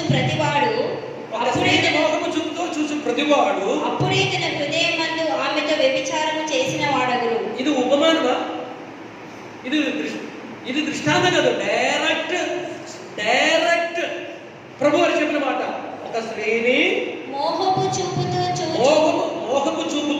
చూచు ప్రతివాడు అప్పుడే తన హృదయమందు. దీనికి ఇంకొక దృష్టాంతం అక్కర్లేదు, దీనికి ఒక పొద్దువాక్యం అక్కర్లేదు, దీనికి ఇంకా ఒక ఉదాహరణ అక్కర్లేదు. యేసు ప్రభు వారు అంటే డైరెక్ట్ గా చెప్తుంది. అప్పుడే ఒక స్త్రీని మోహపు చూపుతో ఓకే మనం చాలా చూసాం. అప్పుడే ఒక స్త్రీని మోహపు చూపుతో చూచు ప్రతివాడు అప్పుడే తన హృదయమందు ఆమెతో వ్యభిచారము చేసిన వాడగును. ఆమెతో వ్యభిచారం. కాబట్టి దేవుని ప్రేమైన వాళ్ళరా మన హృదయంలో ప్రభు వారు ఉండినప్పుడు అలాంటి మన శరీర ఆశలు మనలో ఉండకూడదు. స్తోత్రం. వారు మొదటిగా పిలిచారు. స్తోత్రం. తర్వాత పిలిచి తర్వాత భోజనం ముందు పిలిచారు. దానికి మంచిదే కాదా? స్తోత్రం. స్తోత్రం. దేవుని అందువల్లనే స్తోత్రం. మనము ఈ చిన్న మొలకలే అది తుంచి వేయాల్సింది. అవసరం లేని మెసేజ్, అవసరం లేని SMS, తర్వాత అవసరం లేని ఫోన్ కాల్, అవసరం లేని మాటలు, అవసరం లేని చూపు, అవసరం లేని భోజన ఇవన్నీ మనకొద్దు. దీని చేత ఇది పోకపోతే మెసేజ్ పంపొద్దు, అక్కడ నేను కూలిపోయేది లేదు. యేసు ప్రభు చెప్పుతున్న తర్వాత కింద కదా బిడ్డ దాని వాక్యం కింద నీ కుడి కన్ను నిన్ను అభ్యంతరపరచినెడలా దాన్ని పెరికి నీ యొద్ద నుండి పారవేయుము. నీ దేహమంతయు నరకంలో పడవేయబడకుండా నీ అవయములలో ఒకటి నశించుట నీకు ప్రయోజనకరము కదా. ప్రభు ఏమంటే అక్కడ కాంప్రమైజ్ ఉండకూడదు. అంటే మీ తల్లి మీ అవయవము మీ చెయ్యో ఏదైనప్పటికీ ఏమైంది? ఒకటి నీ దేహమంతయు నరకంలో పడవేయబడకుండా నన్ను ఫాలో చేయండి. ఒకటి మీ శరీరం ఏం చేయాలి? పెరికి నీ యొద్ద నుండి పారవేయము. పెరికి నీ యొద్ద పారవేయము అంటే ఒకవేళ నా కుడి చెయ్యి నాకు అభ్యంతరంగా అయితే ఏం చేయాలి? నా కుడి చెయ్యి నాకు అభ్యంతరం. నా వైపు చూడండి. ఒకరి చదువుతున్నారు, నా వైపు చూడండి. స్తోత్రం. నా కుడి చెయ్యి నాకు అభ్యంతరం అయితే ఏం చేయాలని చెప్పండి. మనం ఏం చేస్తున్నాము? వారి కుడి చెయ్యి నడుపుతున్నాము. స్తోత్రం. మనము అంటే మీ కుడి చెయ్యి నరకమని చెప్తున్నప్పుడు మనము వారి కుడి చెయ్యి నరకడానికే మనం ఇష్టపడుతుంటున్నాం. అందువల్లనే మనం పరిశుద్ధులుగా మనం జీవిద్దాం. స్తోత్రం. వ్యభిచరించకూడదు అని చెప్పినప్పుడు స్తోత్రం. దేవుని ప్రజలుగా దేవుని కంటే దేవుని యొక్క ప్రేమ నుండి మనం దూరం అయిపోకుండా స్తోత్రం.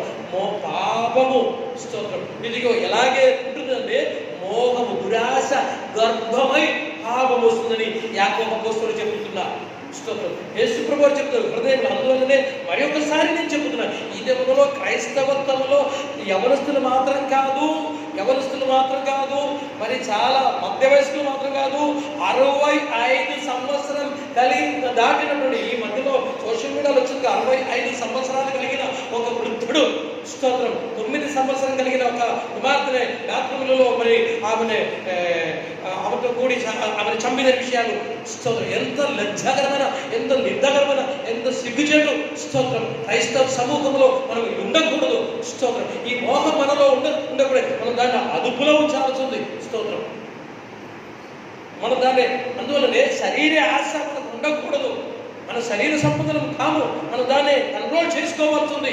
అలాంటి ఒక స్థాయిలో, అందువల్ల ఏమంటే అవసరమైనటువంటి యవన బిడ్డలు విశేషంగా అవసరం లేని చోట్ల ఉండకూడదు, అవసరం లేని ఫ్రెండ్షిప్ ఉండకూడదు, అవసరం లేని ఫ్రెండ్, ఆ ఫ్రెండో ఈ ఫ్రెండో మనకు ఉండకూడదు. అంటే ఆ ఫ్రెండ్ ఈ ఫ్రెండే, ఏ ఫ్రెండో బాయ్ ఫ్రెండో, స్తోత్రం. యేసు ప్రభు మాత్రం మనకు ఫ్రెండ్ అయి ఉండాల్సింది. ప్రైజ్ ది లార్డ్, స్తోత్రం. యేసు ప్రభు మనకు ఫ్రెండ్ అయితే ఏమంటే ఈ పనికిరాని ఫ్రెండ్స్ ఏం మన ముందుకు రాదు, స్తోత్రం. అదే ఎగిరిపోతాయి, స్తోత్రం. అందువల్లనే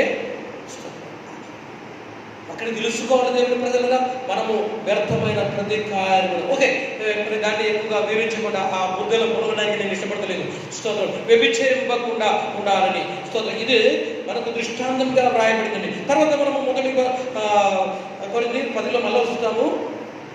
కొందరు శోధించి సర్పము వలన నశించిరి, మీరు సంగపుడి. అక్కడ పాల్పోదు, మనం వెళ్ళగలుగుతాం, స్తోత్రం. ఇక్కడ 9 వరకు, 9లో కదమ్మా, మనము ప్రభువును శోధింపక ఉండుము, వారిలో కొందరు శోధించి సర్పము వలన నశించిరి. ఇప్పుడు 3వ విషయం. మొదటి ఏంటిది? దృష్టాంతం ఏమైతే చూపిస్తున్నారు? ఒకటి విగ్రహారాధన, 2 వ్యభిచారం. ఇక్కడ 3 ఏమనగా శోధించి, స్తోత్రం. మనము ప్రభువును శోధింపక ఉందుము, వారిలో కొందరు శోధించి సర్పము వలన నశించిరి, స్తోత్రం. శోధింపట, శోధించుట అనగా దాని గురించి, స్తోత్రం. మరి ఈ సర్పము వారి మధ్యలోకి వచ్చిన విషయాలు మనకు సంఖ్యాకాండం 21లో మనం చదవగలము, స్తోత్రం. మనము ఎక్కువ మనలో ఆ డిపార్ట్మెంట్కి సంబంధం వాళ్ళు లేరు, కొందరు మాత్రం ఉన్నారు, స్తోత్రం. మనకేమైందంటే ఈ 3-4 విషయాల్లో ఈ 3 అయితే మరి చాలా తక్కువగా ఉంటుంది, స్తోత్రం. ఎగ్జామ్లో కొందరికి ఏమంటే హిందీ చాలా ఈజీగా వచ్చింది, మ్యాథ్స్ చాలా తక్కువ వచ్చింది, స్తోత్రం అని చెప్పే ప్రకారం ఏమైంది, స్తోత్రం. ఇది ఏమైంది, స్తోత్రం. మనకు ఈ 4 సబ్జెక్టులు ఎగ్జామ్ ఇప్పుడు 1 విగ్రహారాధన, 2 వ్యభిచారం, 3 శోధించడం, 4 సనుకు, స్తోత్రం, సనిగి.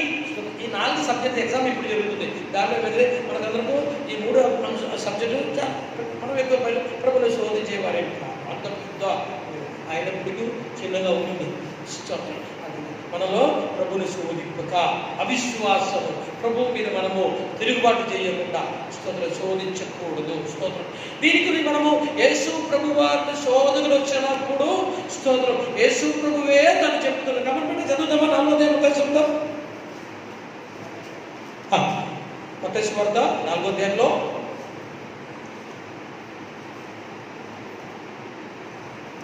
ఈ ప్రభువుని శోధించకూడదని చెప్తున్నారా లేదా వాక్యం?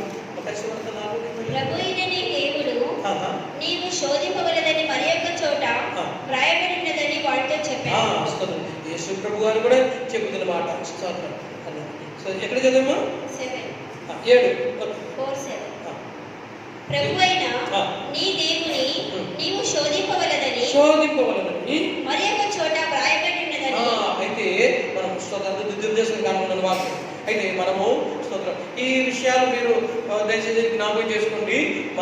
సంఖ్యాకాండము 21:6లో మనం చదువుతున్న సర్పము వారి మధ్యలోని దేవుడు వారిని పంపించాలని మనం చదువుతాం. అందువల్లే మన ప్రభువును మనం శోధించకూడదు. మన ప్రభు శక్తిమంతుడు, సర్వశక్తిమంతుడు, స్తోత్రం.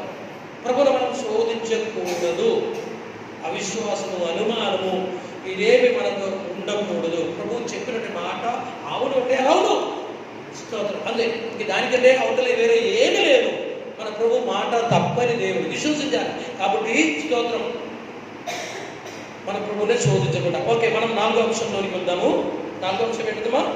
మీరు సనగకుడి. ఎవరు? మీరు సనగకుడి. అది నేనే చెప్పాను కదా. ఓకే, మీరు సనగకుడి, వారిలో కొందరు సనగి సంహారకుని చేత నశించిరి. సంహారకుని చేత నశించిరి. అయితే సనగకుడి, 4వ అంశము సనగకుడి. మొదటి వారి ఉండే విగ్రహారాధన, 2 వ్యభిచారం, 3 శోధించుట, 4 సనగుట. స్తోత్రం. సనగకుడి. స్తోత్రం. సనగకూడదు, ప్రభుకి అది ఇష్టం లేదు. డైరెక్ట్గా చెప్పాల్సింది. స్తోత్రం. సాటని చెప్పే మన అలవాటు మనం మార్చుకోవాల్సింది. కొందరికి అది పుట్టుకతో వచ్చిన ప్రకారం ఉంటుంది, తోడ పుట్టిన ప్రకారం సనగటం. ఏ ఇంటిలో అయినప్పటికీ, సంఘంలో అయినప్పటికీ స్తోత్రం. ఎక్కడైనప్పటికీ సనగడిపోయి పరలోకి పోయి వారి పోతేనే కదా. స్తోత్రం. అయితే ఇక్కడ కూడా మనం స్తోత్రం చదువుతామా? దేవుని పరిశుద్ధ గ్రంథంలో సనిగే వారి గురించి చాలా వచనాలు ఉన్నాయి. నా మెసేజ్లో, నా సందేశంలో మరి ముగింపులో మరి ఎక్కువ వచనాలు వారి సనిగే విషయం గురించి ఉంటుంది. స్తోత్రం. చదువుదాం. మీరు సంఖ్యాకాండంలోకి రండి. సంఖ్యాకాండము 11వ అధ్యాయం. సంఖ్యాకాండము 11, 1, 2. కమా. జనులు ఆయా సమయమును గూర్చి సలుగుచుండగా అది యెహోవాకు వినబడెను. జనులు ఆయా సమును గూర్చి సలుగుచుండగా వినచుండగా నాకు కూడా కొంచెం ఆయాసం అనిపించింది. అందులో జనులు ఆయాసమును గూర్చి సలుగుచుండగా అది యెహోవాకు వినబడెను. ఓకే. స్తోత్రం. సంఖ్యాకాండము 11 సనుగుచుండగా అది యెహోవాకు వినబడేను. తర్వాత కిందకమ్మా. యెహోవా దాన్ని వినినప్పుడు ఆయన కోపము రగులుకొనెను. యెహోవా అగ్ని వారిని రగులుకొని ఆ పాలెములను ఒకనను. యెహోవా అగ్ని వారిలో రగులుకొని అంటే దేవుని అంటే ఇశ్రాయేలు ప్రజలు వారి క్వాలిటీస్ తెలుసుకోవాలి, వారి యొక్క యోగ్యత తెలుసుకోవాలి. వారి యొక్క అంటే పస్కా మాంసం భుజించిన వారు, ఎర్ర సముద్రం దాటిన వారు, బండ నుంచి నీరు తాగిన వారు, మన్నా భుజించిన వారు, వారి ప్రేమైందే స్తోత్రం. వారు దేవునికి విరుద్ధమై వారు సనుగుతున్నారు. స్తోత్రం. వారు అంటే దేవునికి ఆ మాట అది యెహోవాకు వినబడిన, యెహోవా దాన్ని వినినప్పుడు ఆయన కోపము రగులుకొనెను. ఇశ్రాయేలు ప్రజలు సనగటం. స్తోత్రం. 12వ అధ్యాయంలో ఉంటుంది కదా. 12వ అధ్యాయంలో కూడా ప్రారంభంలో మనం చదువుతాము. 12, 1, 2. మోషే కూష దేశపు స్త్రీని పెళ్లి చేసుకుని ఉండెను గనుక అతడు పెళ్లి చేసుకొనిన ఆ స్త్రీని బట్టి మిరియాము అహరోనులు అతనికి విరోధముగా మాట్లాడిరి. వారు మోషేకి విరోధముగా మాట్లాడుతున్నారు. స్తోత్రం. దేవుని యొక్క నచ్చలేదు. స్తోత్రం. మోషేకి విరోధమై స్తోత్రం ఇంటిలో అంటే కుటుంబంలో తన సహోదరులు అహరోను, మిర్యాము మరి మాట్లాడుతున్నారు. అది దేవుడు చూసుకుంటారండి. స్తోత్రం. దేవుడు చూసుకుంటారు. స్తోత్రం. ఇతరుల గురించి చెప్పడానికి మీకేంటి? స్తోత్రం. అదే వారు ఎలాగుంటున్నారో, వారు అక్కడికి వెళ్ళారు, వారు ఇక్కడికి వచ్చారని మీరెందుకు ఇతరులతో చెప్పేది అని మిరియాముతో నేను అడుగుతున్నాను. లేకపోతే మిరియాముతో చెప్తే మీరు ఫీల్ అవుతారు. అహరోన్తో అడుగుతున్నారు, ఏ బాబు అహరోన్ నీకేంటిది? మోస అక్కడికి పోని ఇక్కడికి రాని. మోస తెచ్చింది. మోసతో దేవుడు చూసుకుంటాడు. స్తోత్రం. మీరెందుకు సనగాల్సింది? స్తోత్రం. 12లో మనం చదువుకుంటున్నాం. సనగకూడదు అని మనం చదువుకుంటున్నాం. ఓకే. కొత్త నిబంధనలో చదువుతామా? కొత్త నిబంధనలో ఒక 2 వచనాలు కూడా చదవగా మళ్ళా సంఖ్యాకాండంలో 2-3 వచనాలు కూడా చదవాలి. ఫిలిప్పీలకు రాసిన పత్రిక 2:14 చదవబెట్ట. ఫిలిప్పీ పత్రిక 2:14. ఏం సమస్త అంటే ఓకే 2:14. ఇంకొకరు యోహాను సువార్త 6:43. మీరు మూర్ఖమైన వక్రజలం మధ్య నిరపరాధులను నిష్కలంకులను అనింద్యులనైన దేవుని కుమారులగునట్లు సనుగులను సంశయములను మాని. ఏం మానాలి? సనుగులను సంశయములను మాని. ఈ 2 మనం మానలేదు. సనుగులు మానాలి, సంశయం మానాలి. మాని సమస్త కార్యములను చేయుడి. స్తోత్రం. అర్థంగా ఎక్కడ ఎవరి మధ్యలో సంశయములు సనుగులు మానాలని? ఎక్కడ వక్రం చక్రమే కాదు, మూర్ఖమైన వక్రజనం మధ్య. మన సంఘములు అయితే మానవచ్చు, పరిశుద్ధుల మధ్యలో మానవచ్చు. స్తోత్రం. కానీ ఏమైందంటే ప్రభు చెప్పేది అదే కాదు. సంఘంలో కాదు, సమాజంలో మూర్ఖులైన వక్రజనం మధ్య నిరపరాధులను వారి మధ్య నిరపరాధ. ఈ దినం మనం వైట్ డ్రెస్ వేసుకొని మనం కూర్చొని ప్రకారం కాదండి. స్తోత్రం. అక్కడ మనం నిరపరాధులు ఉండాలి. అందరి మధ్య హల్లెలూయా స్తోత్రం పాడడం ఎవరికి కష్టం. మన పిల్లలు మనకన్నా సూపర్గా వారు ఆరాధన చేశారు కదా. కానీ తర్వాత బస్తీలోనికి వెళ్తాయి కదా, ఊర్లోనికి వెళ్తాయి కదా. మన అక్కడ సమాజంలో మరో ఎలా ఉండాలని? నిరపరాధులై ఉండాలి, నిష్కలంకులై ఉండాలి, దేవుని కుమారులగునట్లు నిరపరాధులై ఉండాలి. ఈ వారం ఒకసారి పరిశ్రమ చేయండి. నిరపరాధులై ఉండాలి, నిష్కలంకులై, అనింద్యులై ఉండాలి. ప్రభు మనకి ఇచ్చినటువంటి బిరుదు మీద మనం దానిలో అటర్మోస్ట్ ఫెయిల్ అయిపోతున్నాము. కొందరు ఏమైందంటే ఎన్నిసార్లు 10th రాస్తే కూడా పాస్ రావట్లేదు. అలాగే కొంత ఎంతో పరిసరం ఎంతో ఉపవాసం ఉంటే కూడా ఏమైంది? నిరపరాధులుగా, నిష్కలంకులుగా, అనిందులుగా ఉండడానికి వీలు లేకుండా. మరి అలాగే మనం ముందుకు సాగాలి. ఆత్మకి దిగుణాలు ఎలాగే మనం పొందవలసింది. పరలోకం పోవాలి కదా. పరలోకం పోయే వారిని చూసే సరిపోతుందా? ఎలాగే ఉండాలి? మనము అలాంటి వారి మధ్యలో, మన బస్తీలో, మన కాలనీలో, మన వీధిలో, మన సముదాయంలో, మన ప్రియుల ఎదుట మనం ఎలా ఉండాలంటే నిరపరాధులై ఉండాలి, నిష్కలంకులై, అనిందులై ఉండాలి. ప్రభు లేకపోతే ప్రభు ఏమంటే ప్రభువా మా చేతులు దీవెన ఉంది, మేము కూడా కన్నికలము అని చెప్పదు అని చెప్తారు. నేను మిమ్మల్ని కన్నికలతో ఏం చెప్పారు? ఎరుగును. మీరెవరో. అందువల్ల దేవుని ప్రజలుగా ఇప్పుడు ఏమైందంటే అమ్మా మీరు ఇక్కడే ఉండు, నేను ఒక వాక్యం ఇక్కడ అమ్మా మీరు చదువుమా, అక్కడ యుగ సమాప్తము కదా. మీరు కొరింథీ పత్రిక 15:10 ఆ వాక్యం 7 చదివారా? చదువు. ఈ సంగతులు దృష్టాంతములుగా వారికి సంభవించి యుగాంతము, యుగాంతము అర్థం, యుగాంతము ఈ కృపాయుగముగా ముగింపు కాలము. ఈ కరోనా వైరస్ పోవకుండా దానితో మనం రాజీపడిపోవాలని మనం తప్ప మిగతా వాళ్ళు అందరూ చెప్పేశారు. వారు ఆల్రెడీ ఒప్పందం చేశారు కూడా. స్తోత్రం. కరోనా వైరస్ ఇంక పోయేది కాదు, అది ఇక్కడెక్కడే ఉండిపోతుంది. స్తోత్రం. దేవుని ప్రజలరా, జరిగే విషయాలను యేసు ప్రభువుకి రాకడకు సమీపమవుతుందని మనం తెలుసుకోవాల్సింది. దానికి ఇంకే ఒక్క గుర్తుగా కరోనా వైరస్ వచ్చింది. ఈ యుగ అంతములోనికి మనం వచ్చాము. కృపాయుగము, ఈ యుగాంతంలోనికి మనం వచ్చి ఉన్నాము. యుగాంతంలో మనం ఎలా ఉండాలంటే అనింద్యులై ఉండాలి. తర్వాత నిష్కపట హృదయంతో నిరపరాధులే ఉండాలి. కోర్టులు చెబుతారు నిరపరాధిని, డబ్బులు ఇస్తే వారు చెబుతారు. పరలోకం చెప్పాలి నిరపరాధిని. కోర్టు చెబితే ఏమైందంటే నేరస్తులు ఏమైందంటే స్తోత్రం. మంచి సూపర్గా లాయర్ అయితే ఏమంటే వాదించి చెబుతారు స్తోత్రం నిరపరాధిని. అది కాదు, పరలోకం చెప్పాలి నిరపరాధి. స్తోత్రం. మనలో ఇటువంటి ఆకు బలహీన అంటే ఆ వాక్యం మనకు అది మనం ఏమైంది మన టోపిక్ అంటే సనుగు. అదే ఓకే. మీరు మూర్ఖమైన వక్రజనం మధ్య నిరపరాధులను, నిష్కలంకులను, అనింద్యులైన దేవుని కుమారులగునట్లు సనుగులను, సంక్షేములను మాని. సనుగులు అక్కడ చెబుతున్న సనుగులు ఏమనాలే? సనుగకూడదు. దేవుని కూడా దేవునికి పడదు, దేవునికి ఇష్టం లేదు సనుగడం. 7 నిమిషాలు చిన్న పిల్లలు మీరు ఓకే. తర్వాత యోహాను సువార్తలో ఏం చెప్తుందమ్మా? యోహాను సువార్త 6:43. ఇంకా మనకు డైరెక్ట్గా మనం చెప్పేసింది మీరు ఓకే. మీరు ఈ స్త్రీల ప్రజలు చూసారా? రక్షింపబడిన వారు, బాప్తిజం పొందిన వారు, మళ్ళా అంటే మన్నపు చెందిన వారు, బండ నుంచి నీళ్లు రాగిన వారు, మీరందరూ ఏమంటే సరిగే విషయంలో మీరు సూపర్ ఎక్స్పీరియన్స్ పొందారు. వారందరూ థియాలజీ వారు చాలా మంచి బిరుదు పొందారు. అమ్మా మనం చదువుదామా? మీరు చదివే మీరు వినండి. నిర్గమకాండము 17:3. ఓకే, నిర్గమకాండము 17:3. ఇంకొకరు 16:2 చదవాలి. 17:3 73.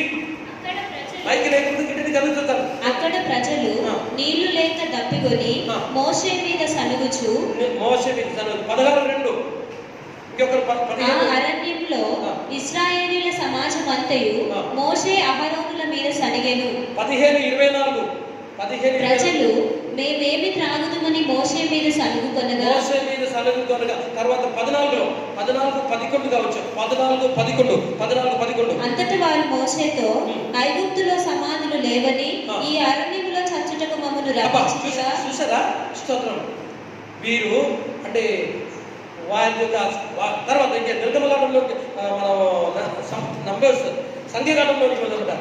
సంఖ్యాకాండంలో కూడా ఒక 2-3 వచనాలు చదువుతాం. 11:1 సంఖ్య 11:1. ఇప్పుడు మనం మనం చదివాం కదా, మనం ఒకసారి చదువుతాం కదా. జనులు ఆయాసమును గూర్చి సనుగుచుండగా తర్వాత మరి 14:27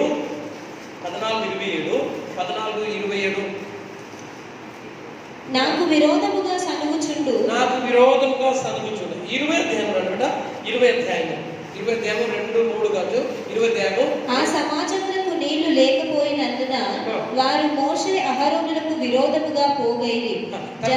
తర్వాత 21:5 కాగా ప్రజలు దేవునికి మోషేకును విరోధముగా మాట్లాడి ఈ అరణ్యంలో చచ్చుటకు. స్తోత్రం.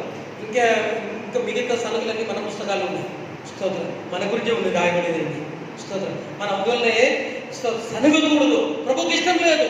స్తోత్రం. అంటే మనము ప్రభు మీదే మనం ఏమంటే ఫిర్యాదు చేయకూడదు, లేకపోతే మనం దాన్ని ఏమంటే మనం కంప్లైంట్ చేయకుండా ఉండవచ్చు. స్తోత్రం. 4 విషయాలు వారి మనకు దృష్టాంతంగా. 1 వారు స్తోత్రం విగ్రహారాధన, 2 వ్యభిచారం, 3 శోధించుట, 4 సనుగుట. స్తోత్రం. ఈ 4 విషయంలో కూడా పాస్ అయిన వారి మనం కూర్చున్న వారు. స్తోత్రం. కానీ స్తోత్రం దేవుని సన్నిధానంలో ఇది మనకు స్తోత్రం దృష్టాంతముగా ఉంటుంది. ఓకే, తిరిగి మనం వస్తాం. వాక్య సందేశము ముగించడానికి సమయం వచ్చిందని స్తోత్రం తెలిసింది. మనం చూస్తే స్తోత్రం ఈ ప్రకారము మనం చదువుతుండగా స్తోత్రం 11 ఒక్కసారి ఈ సంగతులు దృష్టాంతములుగా వారికి సంభవించి యుగాంతమందున్న మనకు బుద్ధి కలుగుటకై రాయబడెను. స్తోత్రం. అయితే వారిలో ఎక్కువ మంది దేవునికి ఇష్టలుగా ఉండకపోయిన కనుక అరణ్యములో సంహరింపబడిరి. దేవుని ప్రజలు దేవునికి ఇష్టలుగా ఉండకపోయి, దేవునికి ఇష్టలుగా ఎలా ఉండాలి అపోస్తలుడు పౌలు చెబుతున్నారు. విశ్వాసం లేకుండా దేవునికి ఒకే మనకి కనుక తెలుసు. తర్వాత తెస్సలోనికీయులకు చెబుతుంది, మీరు పరిశుద్ధులు అవుతున్నాయే దేవుని చిత్తము అని. స్తోత్రం. ప్రభువా అని పిలిచిన వారు ఎవరు కాదు, పరలోకములో తండ్రి యొక్క చిత్తం నెరవేర్చిన వాడే పరలోకంలో ప్రవేశిస్తారని. ఇలాంటి వాక్యం మనం చదువుతున్నాము. కానీ ఒక ప్రత్యక్షతలో అపోస్తలుడు పౌలు చెబుతున్నారు. స్తోత్రం. వారిలో ఎక్కువ మంది దేవునికి ఇష్టలుగా ఉండకపోయి, అనగా పాప సంబంధమైన రీతిలో విగ్రహ ఆరాధన దేవునికి ఎక్కువ ప్రాధాన్యం ఇచ్చేవారు. స్తోత్రం. దేవునికి ఇష్టలుగా ఉండకపోయి, దేవునికి ఎక్కువ లోక సంబంధమైన మోహములో ఉండిన వారు, లేకపోతే దేవుని శోధించేవారు, దేవుని విషయంలో స్తోత్రం సనుకేవారు, స్తోత్రం వ్యతిరేకంగా మాట్లాడేవారు, వారందరూ దేవునికి అసహ్యులై ఉన్నారు. ప్రియ దేవుని ప్రజలరా స్తోత్రం. ఇది మనకు దృష్టాంతంగా ఉంటుంది. దానిలో మనం చూస్తే కనుక వారందరూ అయితే వారిలో ఎక్కువ మంది దేవునికి ఇష్టలుగా ఉండకపోయి, ఎక్కువ మంది దరిదాపు 30 లక్షల ప్రజలు 5 నుంచి బయలుదేరారు. వారెవ్వరు కూడా కనాను దేశంలో ప్రవేశించలో కేవలం 2 తప్ప. బహుశా సంఘంలో మీకు తెలుసు ఆ 2 పేరు, నేను మీరు కాదు, కాలేబు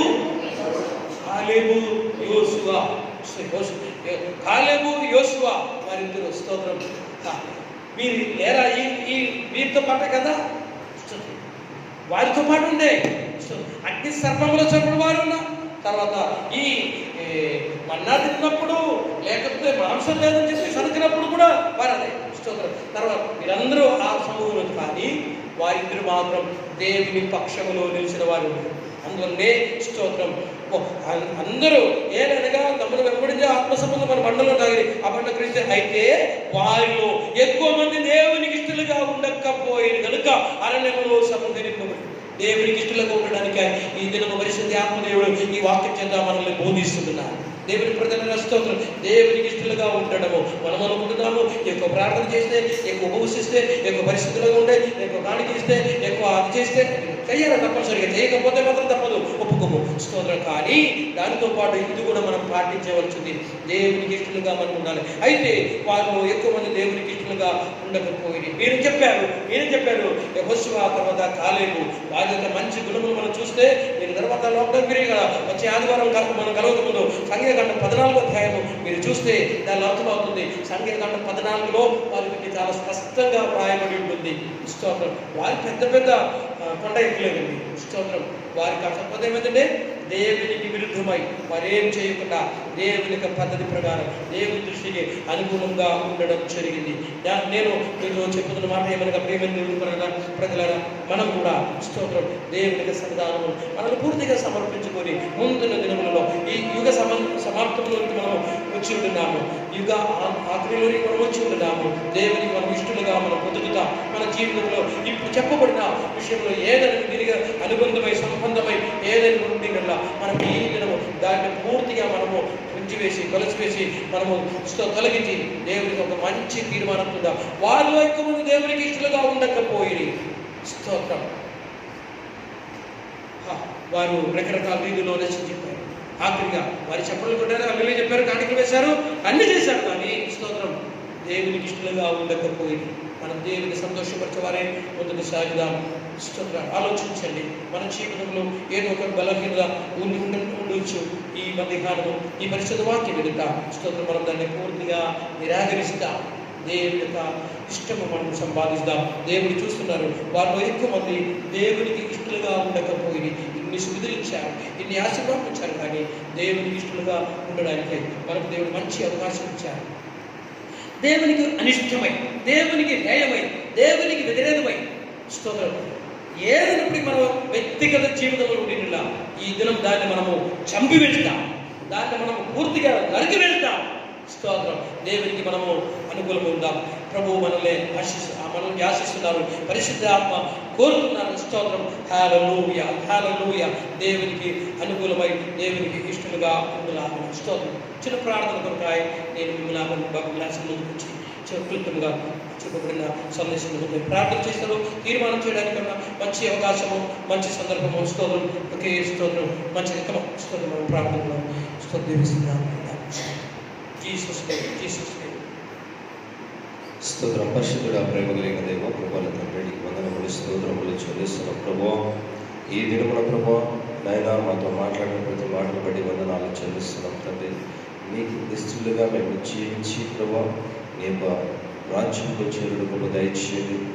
నీకు ఇష్టం లేనటువంటి ప్రతి విషయంలో విడిచిపెట్టుకు దయచేయండి. ఇశ్రాయేలు ప్రజల ప్రభు ఏ విధంగా తండ్రినైనా వారి యొక్క అరణ్య మార్గములోనైనా నశించిపోయారు, ఆ విధంగా మేమెవరూ కూడా నశించిపోకున్న వల్ల దేవాన్ని నీ రాజ్యంలో ఈ లోకంలో ప్రయాణించి నీ రాజ్యంలో చేరుడుకు దయచేయండి. ఆ విధంగా మేము ఇష్టంగా జీవించడానికి దయచేయమని దీవించమని యేసుక్రీస్తులో ప్రార్థించుకుంటున్నాం తండ్రి. దేవునికి స్తోత్రం. హల్లెలూయా. మంచిది. దేవుడు మిమ్మల్ని ఈ సందేశం చేత, వాక్యం చేత సమృద్ధిగా దివికి ఆశీర్వదించుగాక.